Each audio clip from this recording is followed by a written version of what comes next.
So I thought I'd do a little bit of like a mini review for the current speedrun world records. I say because this Lamb still does have the YOLO percent. I'm pretty sure my run is actually compatible for YOLO percent. I kind of want to give him that record for a little bit before I maybe. So these are the two fastest times right now, and it's not night and day as you might think.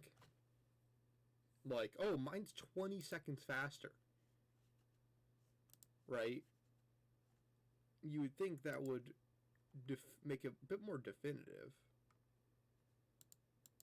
But there are things I know Lamb does faster. So let's go through Lamb's first.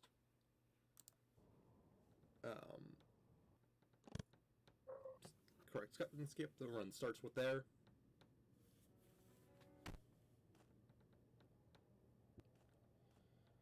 So he goes on bridge fine, but he pauses a bit to make sure he's steady, which is the one kind of flaw with his run. That's the only thing preventing him from getting 18 second there. He got about a mid 19 second, but it's still good. I don't want to downplay that. He skips cutscene correctly. Sometimes you can misclick, which can save you about which can lose you about half second to a second. It's really frustrating when it happens because you feel very powerless. Let's see. He goes down the middle on the bridge a little bit. I go on the left side typically, and he skids there. It's kind of nice to see someone else have those flaws. What Lamb's prior runs always felt impossible to me, with the exception of his slowdowns.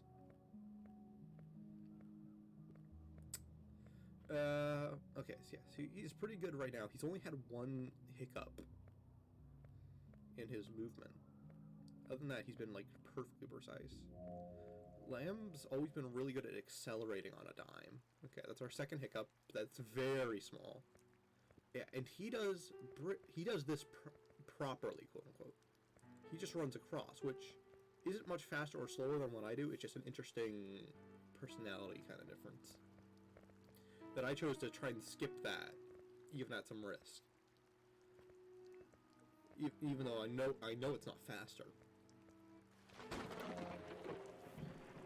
So he has crossed checkpoint 2, and now we're into checkpoint 3, which is one of the fastest checkpoints.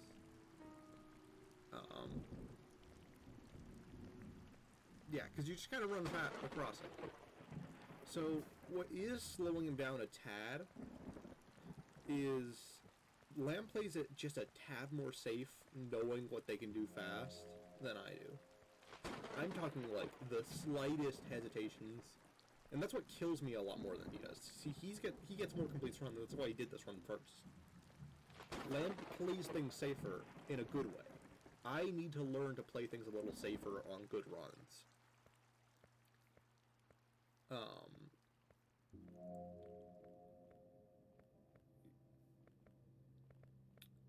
A lot of times I'll just book it, hoping to get a better time, whereas Lamb can still play it safe and get a good time.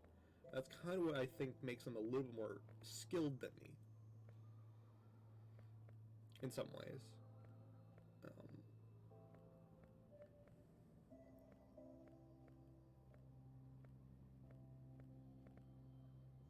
And, okay, so this is the other thing that I do different, that I do slightly faster.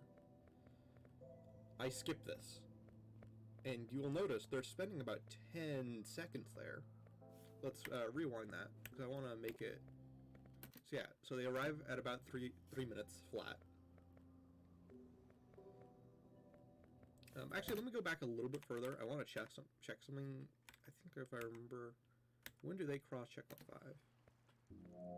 Ooh, a 2:32 on checkpoint 5. That's really good. Checkpoint 5 is what I use to measure the pace of a bridge. This segment is what I call bridge. You can see in my thing. I have it over here, bridge. Since it's about the halfway point of whether you're actually going to complete it or not, and the first half is what you can save the most time on, it's important to know where you are, like what kind of pace, because that tells you if you should rush more or play it safe. Because if you can still get the record while playing it safe, do so. You're only going to be saving a few seconds, but you might as well. But if you're a little bit behind, that means you should rush it a little bit more. Use the riskier strategies. Because why not? You're not going to get any progress otherwise. Other than the practice, which is also a good method. But if you're going for world records, that's the logic. If you're going for practice for world records, I think, yeah, nothing really significant happened there. You can tell he was feathering his presses there, not going the full speed because there's an invisible gap in that segment between 5 and 6 that you can skid over that can kill you. So let's see, does he still, yep, he still normally does zigzags. That is the one really interesting difference between Lamb and I. How we handle zigzags. I don't know which one's faster, honestly. I don't know if there's one that's faster. But it's interesting that one of us does them, one skips them. Okay, so that's the biggest improvement on their run. That's literally like all that changed.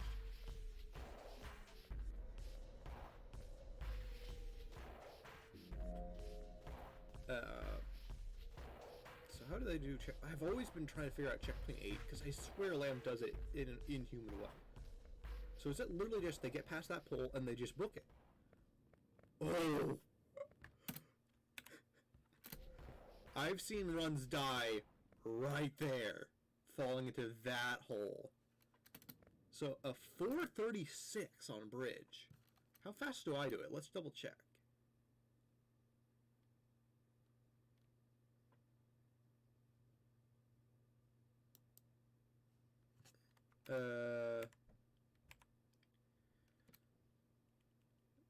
Wow. So, what happens the rest of the run?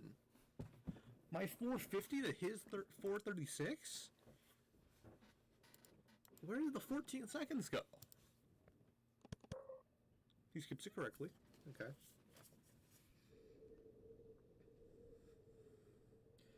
I think Lamb does actually have splits. Because I swear they go red sometimes when... So he just goes normal. That's a very small maneuver difference I wouldn't do, but... Because he goes flat towards it. And then turns. Which would save you... I'm talking like a second, maybe. If he had gone at an angle, so he could... You'll see it in my run. It's absurdly small. It does not change much. It doesn't really matter how you grab that key there, but it's fun jumping at it, so I think we both do that. Oh, he's using my route now. Oh, no, he's going... Oh, that might be faster. I'll have to remember that one. That one's an interesting route. That might be faster than what I do. Okay. So, it must be Cage or the boss he loses his 14 seconds on. Because if we compare, like, this exact shot to my run... Yeah. He's still, like, 14 seconds ahead. He has not lost time.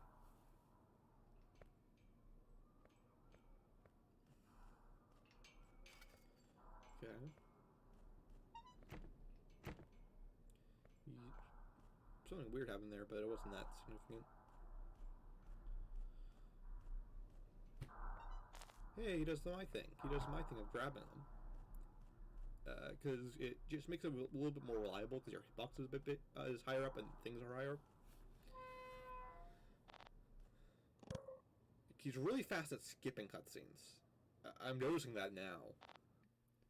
It's a lot harder than it looks to skip cutscenes out because you have to click left and then click.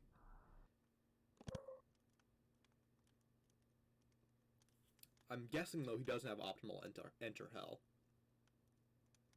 I'm guessing that's where he's losing his time. Is cage in hell. Oh, wow, he refined it so he can just leave.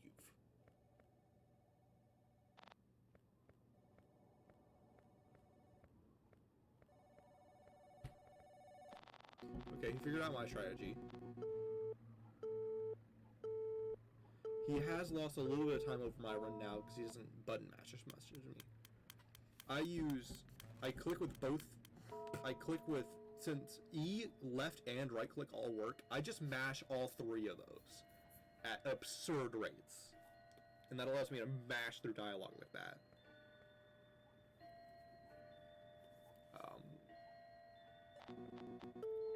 I think I just have some weird refinements that he doesn't, and that's literally all that changes our runs.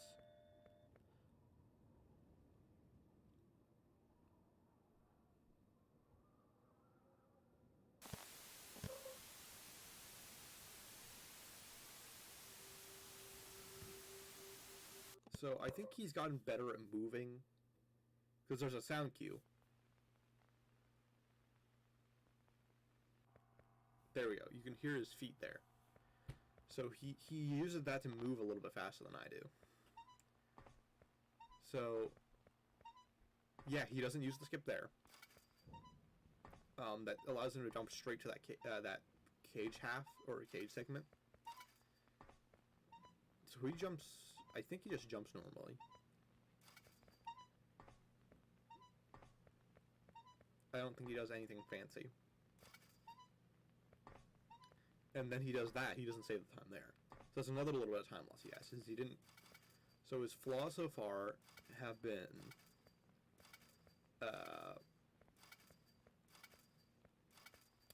He doesn't skip the jumps in cage or in enter hell. He doesn't mash as fast as I do through dialogue. And there's small imperfections and unoptimizations. I'm also guessing I do boss faster. That's the other thing I could think of that might have changed it. Unless he dies in cage and has to retry it. Oh, he could have had unlucky key.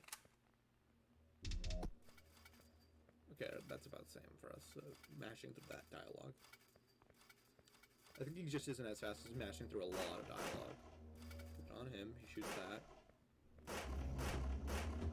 A little bit of unnecessary there.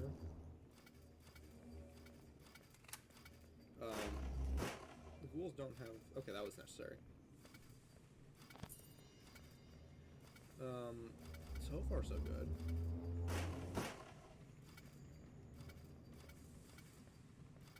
Where does the time loss come from? Because he's been faster than me. Oh, he doesn't get lucky key. He gets a really unlucky key for that route. Oh, that sucks, man.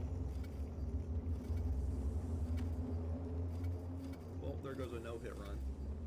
And he's doing it extra safe. That's because he got overwhelmed. That, I mean, fair. That totally makes sense. I would have effectively been forced to do the same. He could have done something smarter there. So, Lamb, if you're seeing this, if you get hit by a ghoul, just stop moving. It will go away. They stop attacking you once they hit you, normally. Oh, it's only in rare conditions when they're stuck in you, or you're moving, that they'll do extra hits. So, he could have wasted some shooting time, just letting the ghoul go away, maybe. It wouldn't have changed that much, just advice for doing runs. It helps you save some bullets, if you know your corner. Taking the hits is a very viable strategy. I think I take advantage of that in my run. So he just does the normal loop around. Yep. I don't know if that's faster or slower. I jump when I do that.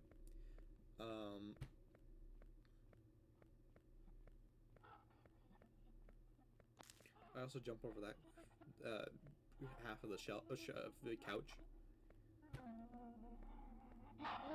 No love screams at him.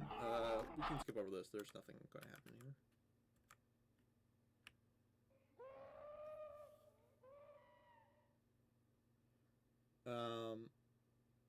Damn, I don't know where audio is coming from because my audio is so picky.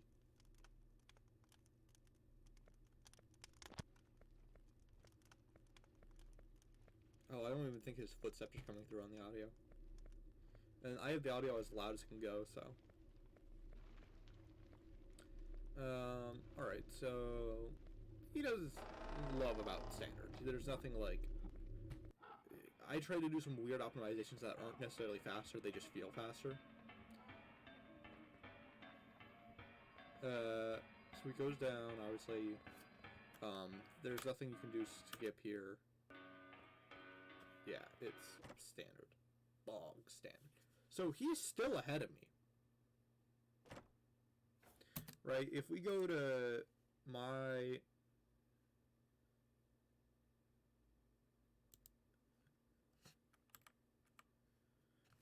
He's... No, actually, I'm ahead. Okay, let's see the frame Okay, let's see... Frame Giraffe is playing. Oh, I'm ahead now. So Cage was where my time save came from. I knew I was a few seconds ahead, but wow. Okay, so Cage is where all of my time absorbed, and also Boss is where he loses his time, because his Cage wasn't that bad. It's standard. It was pretty normal. So he plays it safe. And he goes left towards the tree there.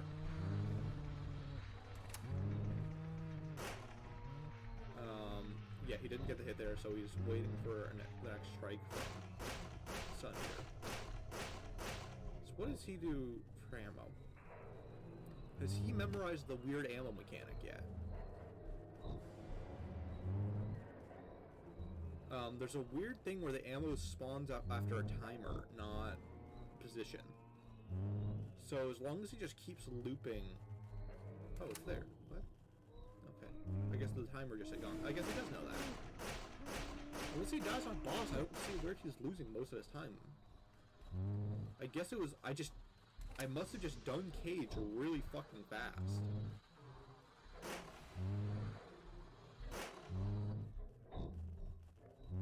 Oh, okay, he is doing boss a little slow.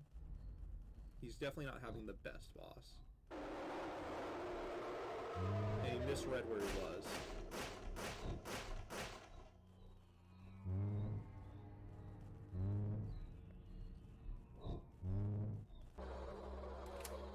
Okay, got the ammo. Good on him. I'm trying to watch for any other, like, mistakes that he could have made. Okay, now I'm starting to get a little quiet. And the game's getting a little loud. The boss is that loud.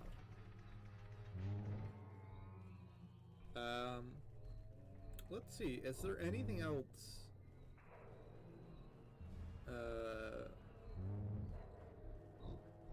He hasn't really had any mistakes yet. He's had a little bit of imperfections with his shooting times and all that. But none of them that's like matter. A lot of them actually are probably safer than, especially for a good run. So there does seem to be somewhat of a random, or at least action-based element to where the ammo spawns. It's not just every place every time. Like, depending on where you pick up the ammo, it'll change where it picks up later. So I think he's looking for an ammo that maybe didn't spawn this run.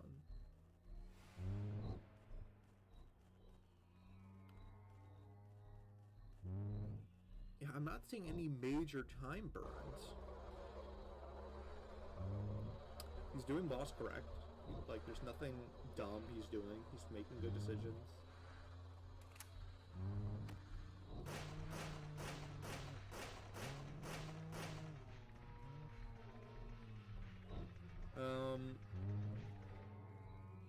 Yeah, I guess he just has bad luck with ammo. Cause, okay, oh, there. So this is about where I beat my version of boss.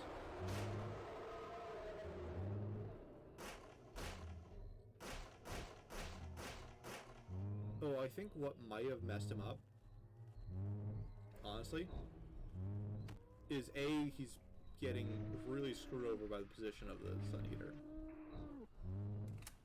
And B, yep, he missed a few shots, so he needed one extra ammo pickup, I think. Technically that was a 17-0. I want to say Lamb. That's a 17-0. The frame when he... Yep, that's...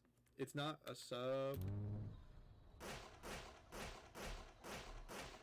Yeah, that's almost exactly 17 when the actual victory frame occurs.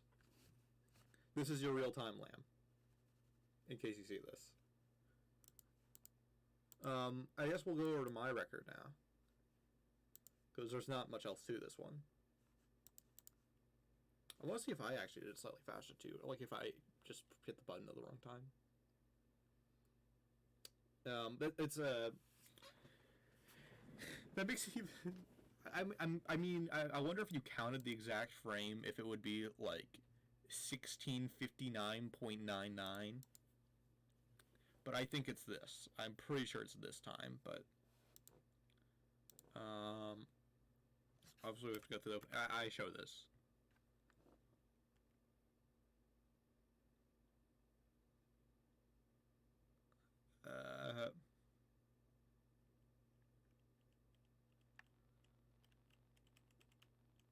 Do I do opening faster this run? I don't remember how fast I did it.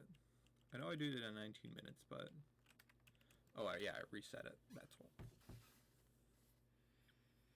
what. When do I actually start? Okay. Is it just the second one? It can take me a few tries of the opening. And it just gives me some recording time to not do each attempt its own little video. Which is why the time of the video is longer than the actual run. Yeah. Okay, so we're about the same on the opening. It's like a millisecond difference, but they're both 19 seconds, and that's... With the time difference between 20 seconds...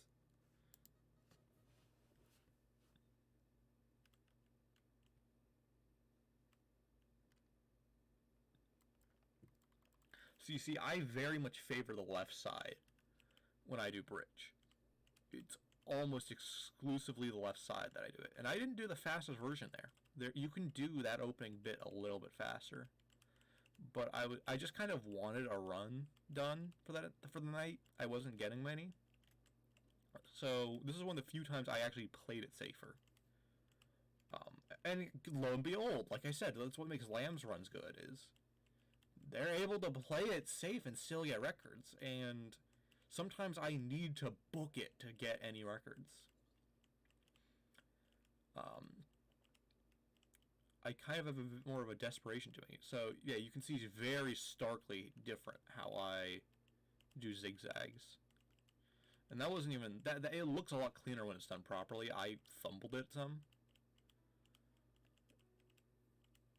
So let's see. There's not much else here that changes. I'm a bit wilder, I'm noticing, than Lamb.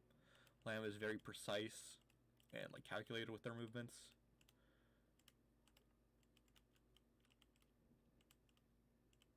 Yeah, you can see how slippery I am because I'm moving so fast. But I'm also not controlling it as well. Which is something I've got to work on. That's a flaw of me. If I could have that speed and control it as well as Lamb does, then you would have a terrifying person who's able to get like a sub 16. Okay, let's see. We basically have the same amount of imperfections. Honestly, other than him being faster on bridge, these runs are about the same for bridge. Other than my skips. Which I know are faster, I just am not faster in everything else. I would love to kind of overlay the footage of these two runs.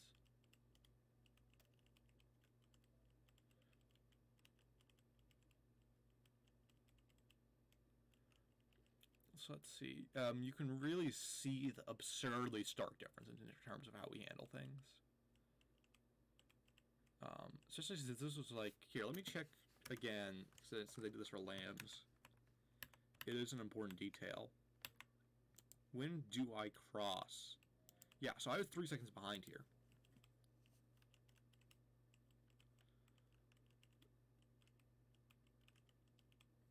And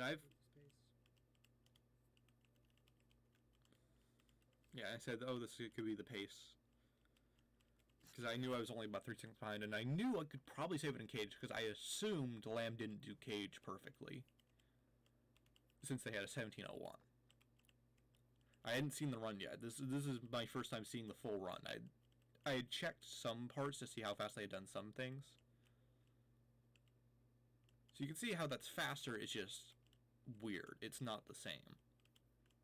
Not scared of checkpoint 5 anymore. And I was very worried about checkpoint 5 throughout the day. I was really struggling with it. But this was one of the few runs where I had overcome it pretty easily. Which is why I said I'm not scared of checkpoint 5. I really should have said I'm not afraid of checkpoint 6, because I'm going into checkpoint 6. Because obviously I'm not scared of something I just beat, but whatever. It was 11 a.m. I woke up at 6. I was tired. To answer your question, Karina, I did not have G Fuel. I did not have coffee. I did not have an energy drink. I don't drink caffeine other than really just Dr. Pepper and tea. Normal hot tea. Those are really my only caffeine sources.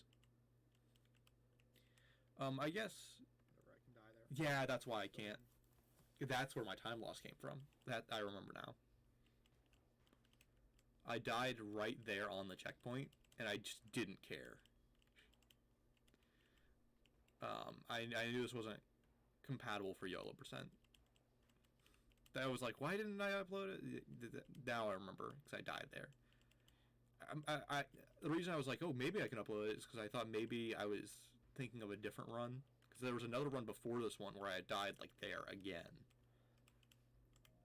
So, if we're actually looking at this run, if we don't count my death, they're about the exact same for time. It's my death that actually changes it to being a 450 instead of a 430. And I specifically time the segment now after I get to skip the cutscene. And you can hear what I do to skip this dialogue near instantly. There it goes. So yeah, you turn slightly faster when jumping, I've noticed. Or you at least have a little bit more control. You can kind of pivot more on a dime. You can't really do that while running. Giraffe has a bit too much of a turn radius. We can see the slight route difference here.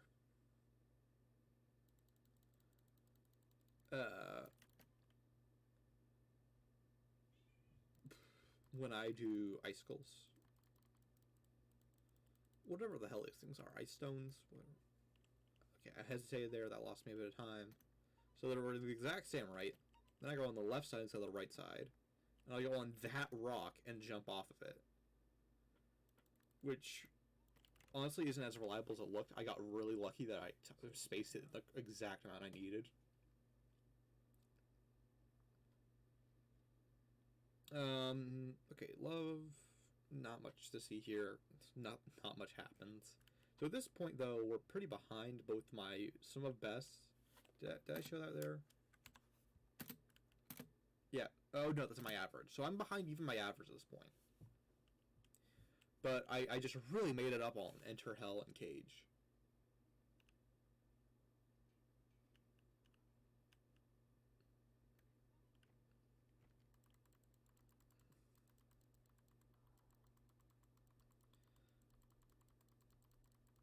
So you can hear me preemptively clicking, so I can just snag it. Like I said, not much to see here. There's not really much you can do to improve this. There we go. And that's me preemptively skipping cutscenes.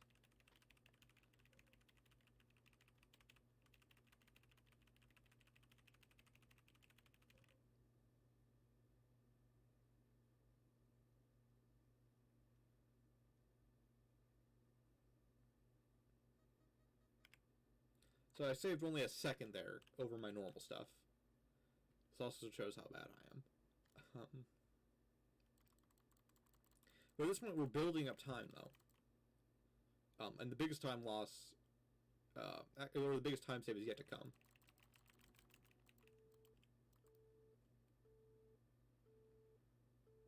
So, a funky thing about jumping. Normally running is faster. But jumping... Oh, did I say... I misread Giraffe. Yeah, I do misread Giraffe. You can see that on my channel, Giraffe. If you die... If you reset the game while taking damage in Cage... it seems like the game glitches you and puts you into a red giraffe state permanently until you get back to Cage.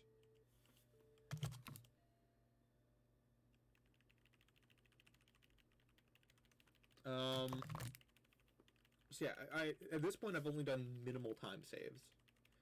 Very small stuff that saved me a few seconds. But technically, considering that's compared to a 1703, a few seconds time save is already enough for the record. Assuming everything was the exact same as the prior run. So I'm skipping that so text doesn't appear. Because you can actually continue running. Oh, let me finish my jumping statement. I just realized I didn't finish that. Oh, you also saw my small skip there that just saves you a jump, because jumping is pretty slow. So jumping initially starts faster. The startup animation of jumping is faster than running speed. But at the end, he slows down to like a static hiccup. Which is why I jump That's it. as rare as possible. We are in Cage with no problems. So yeah, I've done... Oh, whoops. Hiccup there. Yeah, that's a very small mistake. That's because it's slower than just running. And I timed it. It is slower in this exact situation. Oh, 0.6 seconds lost. Who fucking cares? I'll make it back on Cage, probably. Let's play it safe on Cage. Yep, that was my sentiments. Cage could have killed this run. But I got absurdly lucky. There's no real point playing at the conflict, or the really fast way. So, let me explain what I mean by that. We'll get over...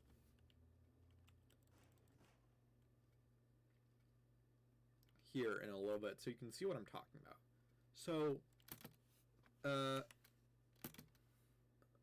let me make sure Giraffe's facing the right way. There we go. That wall. If a ghoul is behind us over here and damages us while we're pressed against that wall, it will push us through a wall. This is an absurd... That's reliable. That happens with any wall if a ghoul is pushing you against it and you intentionally try to move through it. You can take advantage of that, but normally it's not that efficient. Just running around it is. But this is one case where there's almost no way to get around here without going all the way to the left over there.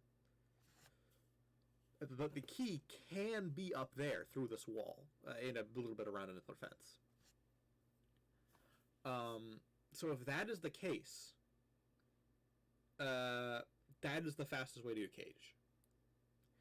The issue is, it's after a bit of my math and about 30 attempts of me trying to figure out if I can predict it, it's a loosely 50-50 chance whether it's going to be on the left side, two faces, or the right side.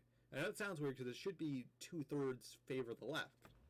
But it seems like Samer programmed it to favor the right side just a tad to balance it out because they're so different.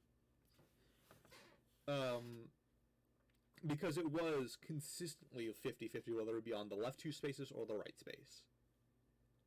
But not in a predictable way. I couldn't predict. I tried predicting them, being like, well, if it was this one this last time, shouldn't it be this time? So because I'm so low on ammo there, I decided to grab the ammo even though I normally wouldn't, because normally you can get through the rest of it without really risking it. So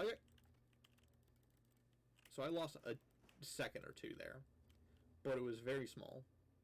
Okay. Especially since that's a good key position for a reliable run. Which just means you're running through the left side and then going straight to the end. Okay. I knew I would make it back on Cage.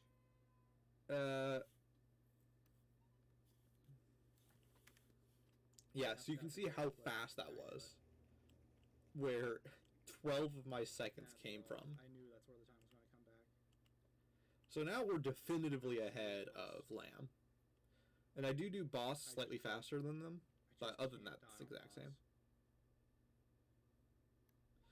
As you can tell there, I said I can't die on the boss. That would kill the run.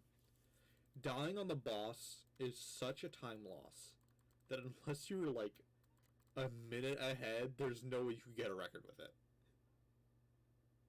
Dying on a checkpoint sucks, but it will do.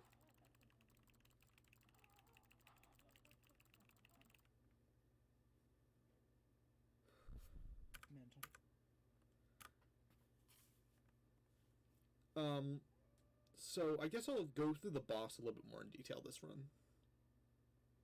Because there's an interesting behavior notes of him. Firstly, running while jumping will keep him at basically the same distance, or jumping consistently.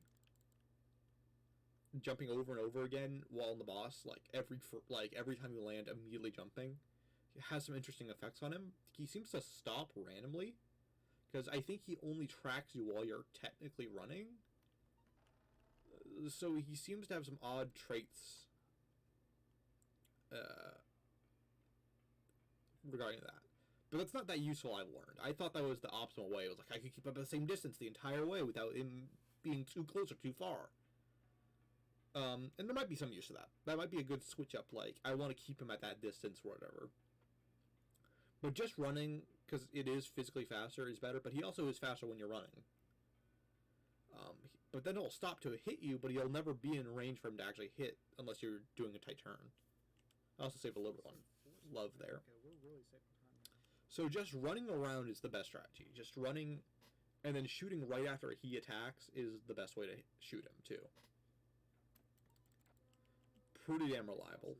Pretty fixed in time. As I say, there's not much you can do in favor or against the boss. He's kind of the same no matter what.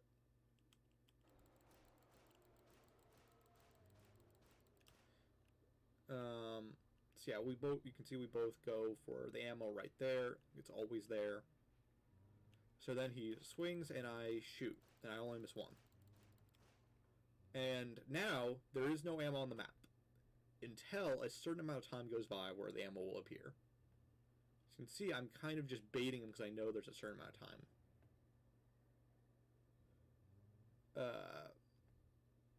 And now you can see me heading over here because I know the ammo is coming soon.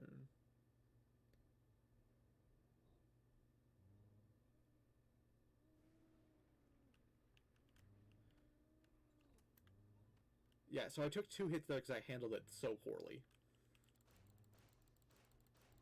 And I really shouldn't have shot him here the way I did. This was a really dumb way to handle things. So, I'm about over a third way through the boss now. Because the boss takes about 9 reloads. I say about because it's a little finicky because it's 73 shots. So... But that will just tell you what kind of pace you're on. So I shot an extra time there. That could have killed me. Because... And you might be wondering, but you have 3 hearts. Well... The boss has 2 different hitboxes for dealing damage. If he swings when he does a swing attack at you with the big what he just did there, that'll deal damage in a certain hitbox rates. But he also has a hitbox for touching him physically at all. If you touch him at all, there will be a hitbox. And there's no invulnerability frames. So you can get hit by both of those at the same time, pretty much. Reaching 7. Only 3 more.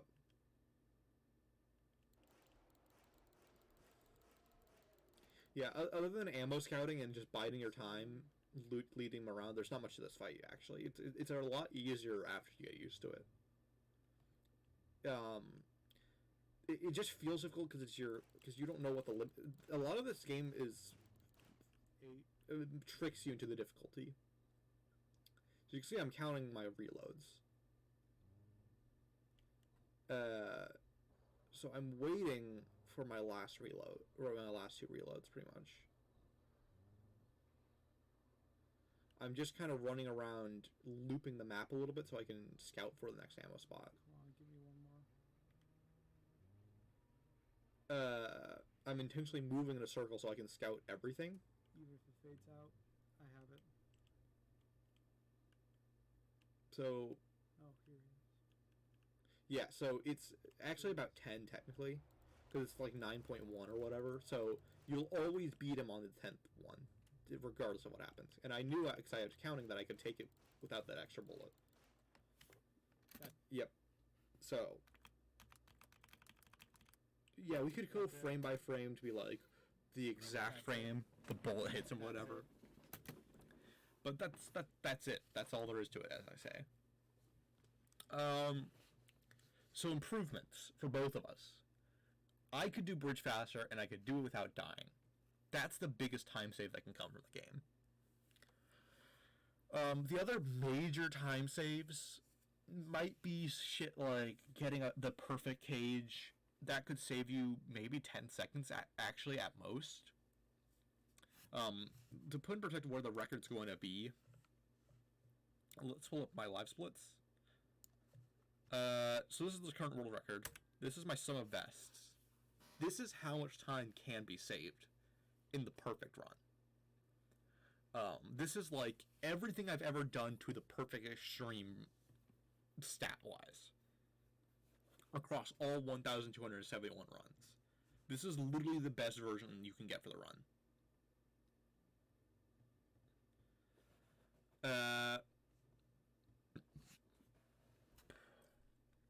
So, and I don't think it's humanly possible, honestly.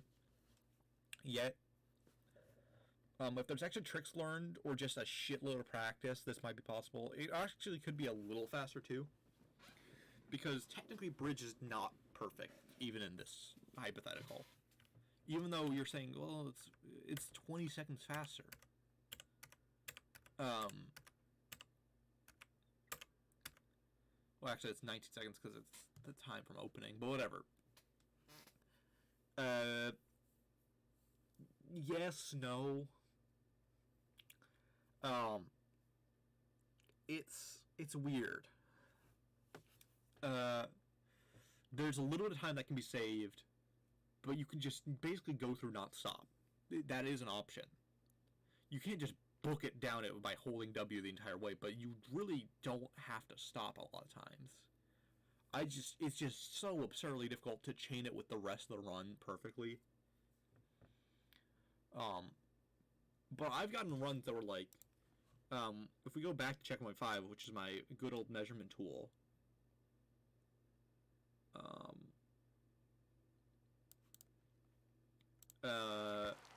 Lamb crosses checkpoint 5 at about 2:33.